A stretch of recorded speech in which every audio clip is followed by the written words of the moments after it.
Assam job চেনেলটিৰ সমূহ দৰ্শকক অন্য এটা নতুন ভিডিঅ'লৈ স্বাগতম জনাইছোঁ। আপোনালোকে হয়তো আমাৰ থাম্বনেইলটো দেখি গমেই পাইছে যে আজি আমাৰ ভিডিঅ'টো কিহৰ ওপৰত হ'ব। আজি আমি এই ভিডিঅ'টোত আলোচনা কৰিম গুৱাহাটী মিউনিচিপাল কৰ্পোৰেশ্যন ৰিকুৱাৰমেণ্টৰ যি 60 MCP পোষ্ট ওলাইছে সেইকেইটা আমি কেনেকৈ এপ্লাই কৰিম, গোটেই এপ্লিকেশ্যন প্ৰচেছটো কি হ'ব, তাৰ বাবে কিমান টকা দিব লাগিব, এডুকেশ্যন কোৱালিফিকেশ্যন কিমান হ'ব, সেই সকলোবিলাক আজি এই আমাৰ ভিডিঅ'টোত আলোচনা কৰিম।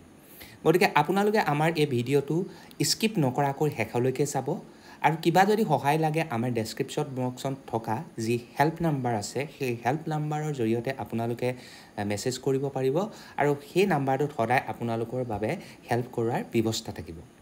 গতিকে দেৰি নকৈ আমাৰ ভিডিঅ'টো আৰম্ভ কৰোঁ আহকচোন।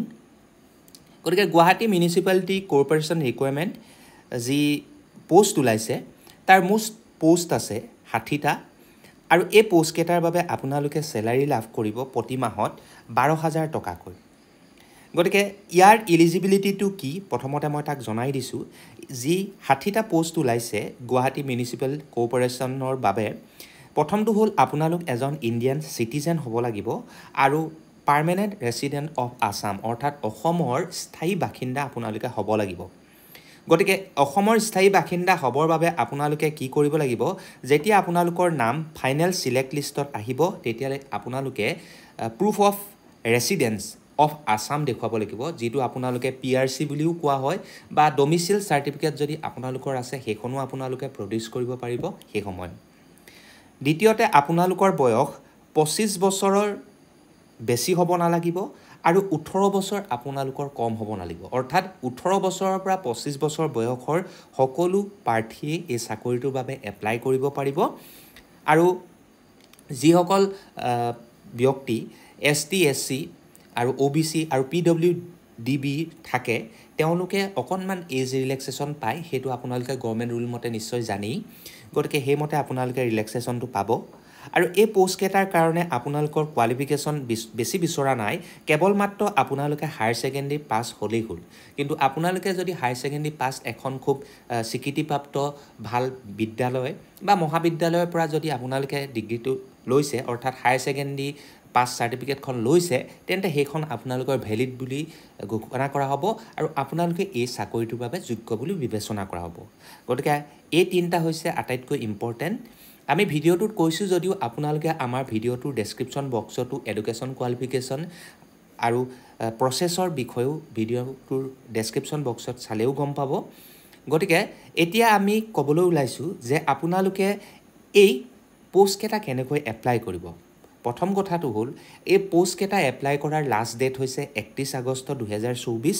গতিকে 31 আগষ্ট 2024ৰ ভিতৰত আপোনালোকে এটা এড্ৰেছত আপোনালোকৰ এপ্লিকেশ্যন ফৰ্মখিনি জমা দিব লাগিব। গতিকে কি ফৰ্ম দিব লাগিব সেই কথা মই জনাইছোঁ।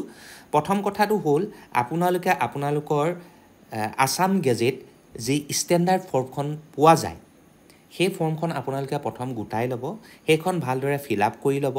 গতিকে সেইখন ফিল আপ কৰাৰ পিছত তাৰ লগত আপোনালোকে কেইটামান ডকুমেণ্টছ গাঁঠি দিব লাগিব। প্ৰথমটো ডকুমেণ্টছ হৈছে আপোনালোকৰ এজ প্ৰুফ চাৰ্টিফিকেট, যিটো মেট্ৰিকৰ এডমিট কাৰ্ডো হয় বা তেনেকুৱা ধৰণৰ এজ প্ৰুফৰ অৰ্থাৎ বাৰ্থ চাৰ্টিফিকেট আছে যদি সেইখনো আপোনালোকে দিব পাৰে। দ্বিতীয়তে আপোনালোকে হায়াৰ ছেকেণ্ডেৰী যি এক্সাম হৈছিল তাৰ মাৰ্কশ্বিট আৰু চাৰ্টিফিকেট আপোনালোকে দিব লাগিব।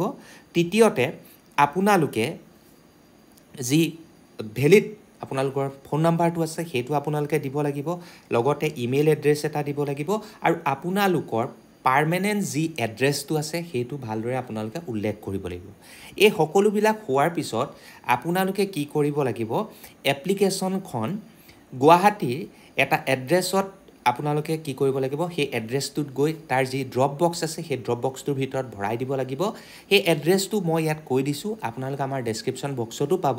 সেই এড্ৰেছটো হৈছে Guwahati municipal corporation personal branch 2nd floor উজান বজাৰ গুৱাহাটী 781001।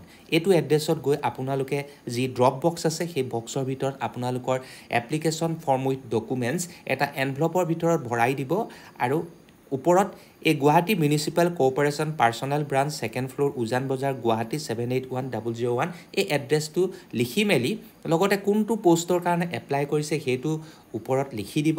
তাৰপিছত সেই ড্ৰপ বক্সটোৰ ভিতৰত আপোনালোকে আপোনালোকৰ এনভেলপটো ভৰাই দিব গতিকে সেইখিনি কৰাৰ পিছত আপোনালোকৰ এই এপ্লিকেশ্যন প্ৰচেছটো সম্পূৰ্ণ হ'ব আৰু সঠিক সময়ত আপোনালোকৰ এপ্লিকেশ্যন চাই আপোনালোকক মতা হ'ব গতিকে এইটো আছিল আমাৰ প্ৰচেছ গতিকে এই প্ৰচেছটোৰ জৰিয়তে আপোনালোকে এই চাকৰিটো অৰ্থাৎ মিউনিচিপাল গুৱাহাটী যি মিউনিচিপাল বৰ্ডৰ যি চাকৰি ওলাইছে সেই 60টা পদৰ বাবে আপোনালোকে এপ্লাই কৰিব পাৰিব ইতিমধ্যে তাৰ এপ্লাই প্ৰচেছটো আৰম্ভ হৈছে গতিকে 31 আগষ্টৰ ভিতৰত আপোনালোকে সেই এপ্লিকেশ্যন ফৰ্মখিনি জমা দিবলৈ চেষ্টা কৰিব যেহেতু লাষ্ট ডেট এক্সটেণ্ড কৰা নহ'ব বুলি ইতিমধ্যে জনোৱা হৈছে গতিকে এয়া আছিল আজি আমাৰ ভিডিঅ'টোৰ মুখ্য উদ্দেশ্য আপোনালোকে যদি আমাৰ ভিডিঅ'বোৰ চাই ভাল পাইছে তেন্তে আমাৰ চেনেলটো লাইক শ্বেয়াৰ আৰু ছাবস্ক্ৰাইব কৰিবলৈ নাপাহৰিব গতিকে ইয়াকে কৈ আজি ভিডিঅ'টোৰ পৰা বিদায় মাগিছোঁ ধন্যবাদ